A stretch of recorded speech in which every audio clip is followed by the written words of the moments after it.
This past week, we saw PvP get to a point where the combination of leveling incentives, reputation gains, connection quality, lobby balancing, and sandbox balance, it all came to a head, leading to players literally six-stacking to throw matches to reach the Mercy Rule just so they could get their loot and leave. PvP enthusiasts have been screaming into the void for over a year now, but Iron Banner bringing in many PvE lovers to chase loot put more eyes on the problem, and online forums erupted into thunderous disdain for the current PvP experience in Destiny 2, a once loved and widely celebrated premier shooter experience. So how do we get here? How bad is it really though? And where do we go from here? All these questions we'll try to address in this video. Before we get into the fire and brimstone though, let's start with some milk and honey first. I still love this game, I'm still having fun in PvP, and I will continue to play it. Additionally, I know beyond a shadow of a doubt that the people who actively work to maintain the Crucible at Bungie have the utmost respect for the game, their player base, and the genuine passion that players have for PvP. They pour their hearts into this work, and I thank them for that. Their contributions are both seen and appreciated. In this video, we'll talk about a lot of things, but one thing we won't do is demean the hard work of those at the studio trying to make PvP great. But I absolutely will question how much support they're getting, how many devs Bungie is actually dedicating to creating new PvP content and sustaining the content that already exists, and I'll question if Bungie has allocated their resources maybe unwisely. It's no secret that the quality of our matches has experienced a harsh decline in the last 2 seasons.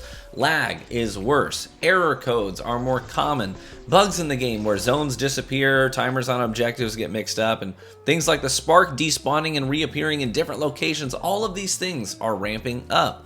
Lobby balancing hasn't been thoroughly addressed, and hiding the kill counts in the game feels like a cheap tactic at simply sweeping it under the rug and hoping no one goes looking for it. And those matches conveniently can't be seen on the app or third-party trackers to verify our suspicions if we have any. Beyond stability issues, we're also dealing with gameplay quality decline as well. Since everyone is feeling the pressure of skill-based matchmaking, meaning every match is essentially a comp match against players in your own skill bracket, every 1v1 is seen as a genuine risk, so players do the natural thing, they slow down their gameplay. They stay planted, they leverage rifts and barricades to see around corners and into lanes safely. They shoot shoulder to shoulder with another Guardian because there's safety in numbers. They all equip second chance exotics and abilities like Worm Husk, healing grenades, Bastion barricades. That way if they receive any damage in a duel, they can reset the engagement with the click of a button and get a second chance to win a gunfight they would have otherwise lost. All of those things compound with Bungie's questionable selection of maps in the rotation, mostly maps with long lanes and big empty spaces, forcing more lane end to lane end combat instead of fast and loose space magic fights down in the trenches. In other words, the game came to a screeching halt.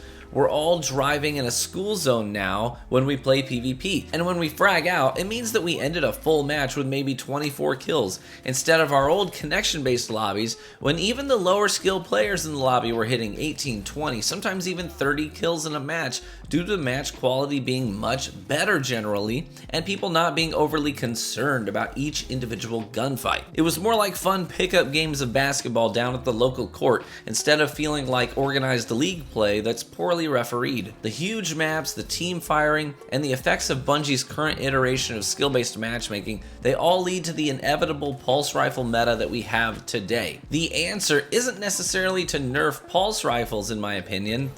It's to start backtracking some of the strange choices Bungie made with maps and matchmaking, because I don't see this offshoot trail that we're on getting any better anytime soon. Add to that my strong opinion that Bungie needs to completely rethink their map philosophy. Instead of using and reusing maps designed for Destiny 1 and early Destiny 2, we should be creating all new custom spaces designed around Destiny 2's current form. Talking about Bungie's current form of skill-based matchmaking, there are some important things to consider. People from all over the skill spectrum are reporting notably worse connection quality in matches these days. Add to that the desync that often occurs while trying to engage an opponent who is actively meleeing you or a teammate, and it's like they phase in and out of existence and are immune to all damage and aim assist during that time. If we compare player numbers today in general during standard weeks to those during seasons where connection-based matchmaking was the standard, there is no clear evidence that skill-based matchmaking brought more casual players into the fold at all. Players are not engaging with PvP like they used to, regardless of their skill. In fact, without events like Iron Banner and New Trials loot inflating the population numbers, it's otherwise pretty clear that the Crucible is hemorrhaging players, not gaining them. We can talk about loot all day, but at the end of the day, the gaming experience itself is the primary incentive for a gamer. If the gameplay isn't fun, then loot can only go so far in getting them to engage with the content. So until Bungie actually comes out with some numbers and data of their own from in-house to support skill-based matchmaking from the outside looking in at some third-party tracking information, I just can't see how there's a way for people to support skill-based matchmaking and say that it has had a positive effect on the game overall, outside of a case-by-case basis. All in all, I feel like the current state of PvP in Destiny 2 can be summed up by the compounding effects of multiple overreactions. Players said, hey, we'd love to play on some big maps from time to time too. Maybe shake up the hand cannon shotgun meta every now and then. Maybe even have a big team battle playlist in the rotation of featured playlists. Bungie heard that feedback and then sunset many smaller maps, brought back old huge maps, made a brand new huge map, remade an old Destiny 1 huge map, and then weighted those huge maps over the smaller maps in the rotation and forced them into every single playlist, including the 3v3 ones. Major overreaction in my opinion. Then players said, hey, in quick play we should have some outlier protection. The lobby balancing system works well until there's an outlier in the lobby and it can't accommodate, leaving horribly mismatched teams to duke it out in a slaughterfest every now and then. Let's make sure the 9s and the 10s just don't cross paths with the 1s and the 2s. Bungie heard that feedback and then brought an incomplete skill-based matchmaking system, incomplete by the way, by their own standards, as they said many features of the system would roll out over time, and then forced that skill-based matchmaking system into nearly every single meaningful PvP playlist, which resulted in poor match quality side effects. Again, major overreaction. Casual players were having trouble killing those outliers in their lobbies, so instead of implementing outlier protection, Bungie decided to punish good players for being good at moving while shooting. They targeted their sliding, they targeted their jumping, and they targeted the movement exotics that they leaned on. Again, a series of choices that I think were overreactions to small problems. Each of those choices compounded on one another to create the landscape that we have today, which is alienating PvP enthusiasts who have stayed committed to this game for years and simultaneously is failing to draw in new players with compelling and meaningful content. We do know that Bungie is actively working on other games that haven't been released or named yet publicly, some of which are PvP games apparently, and this could be the reason why Destiny's PvP experience has gone neglected for so long. If this is the case, the only thing that I would say is that I wish they had been forthcoming about that years ago. If they had said back when Shadowkeep launched that they were dialing back their PvP support to mostly sandbox updates so that they could focus on a new game, then I think players would have been much more understanding. It still would have sucked, but at least they would have known why and they could have set their expectations accordingly.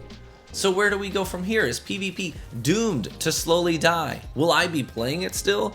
My guess is that PvP will continue much like it has for the past couple of years. I figure we'll have regular sandbox updates that try to shake up the metas, we'll have reworks to systems already in place, and we'll see an occasional new map or two each year like they've said.